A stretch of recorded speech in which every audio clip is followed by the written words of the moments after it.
Nous sommes avec Hervé Gattegno. Hervé, bonjour. Bonjour. Alors qu'on ne parlait que de la loi Macron, le Front National a présenté cette semaine son dispositif pour les élections départementales des 22 et 29 mars. C'est passé un peu inaperçu. Il aura des candidats presque partout. Et Marine Le Pen n'exclut pas des accords de deuxième tour avec l'UMP. Votre parti pris, le Front National ne gagnera pas les départementales. Mais dites-moi, c'est un pronostic ou un souhait, mon cher? Bah, c'est les deux, évidemment.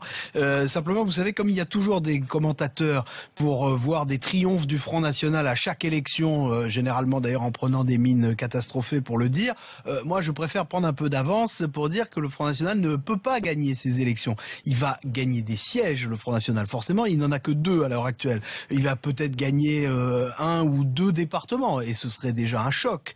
Et puis il va faire évidemment un gros score national, mais je crois qu'il va subir un double revers. D'abord, sa grande difficulté à réunir une majorité, donc de 50% des voix sur un deuxième tour, qu'on a déjà souvent vu dans les élections législatives partielles, va se confirmer.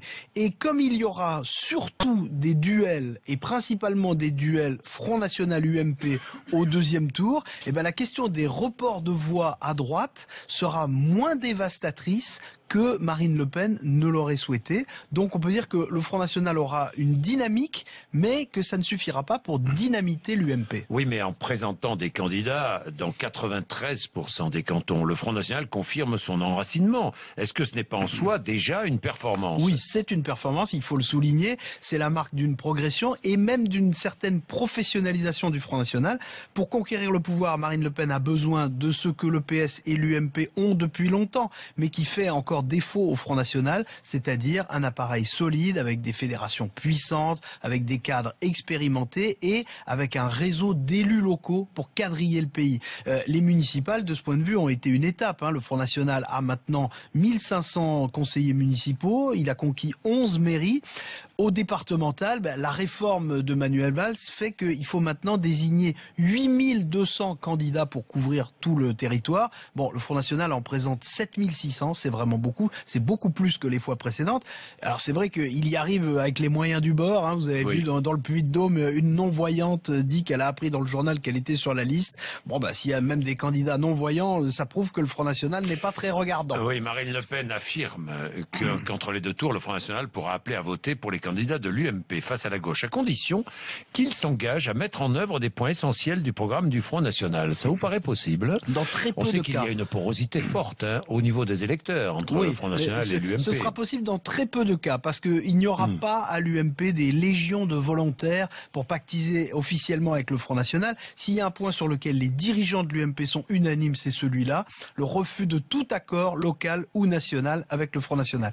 Nicolas Sarkozy a même réaffirmé hier que tout candidat UMP qui violerait cette règle serait immédiatement exclu. Mais alors, les électeurs... vous avez raison. Pour ce qui est des électeurs, c'est tout à fait différent. La tentation des rapprochements existe, donc il y aura des reports, il y aura des transferts de voix. Mais attention, ça ne concerne pas que la droite. On a vu souvent avec les dernières législatives partielles que des électeurs de gauche aussi vont vers le Front National au second tour selon la configuration. En fait, ce qu'on voit dans les sondages et qui est intéressant, c'est que les plus demandeurs d'un accord en bonne et due forme entre l'UMP et le Front National, ce sont les électeurs du Front National. Et sur ce point aussi, ils vont être déçus. Un tiers des Français disent adhérer aux idées du Front National, sondage publié par Le Monde.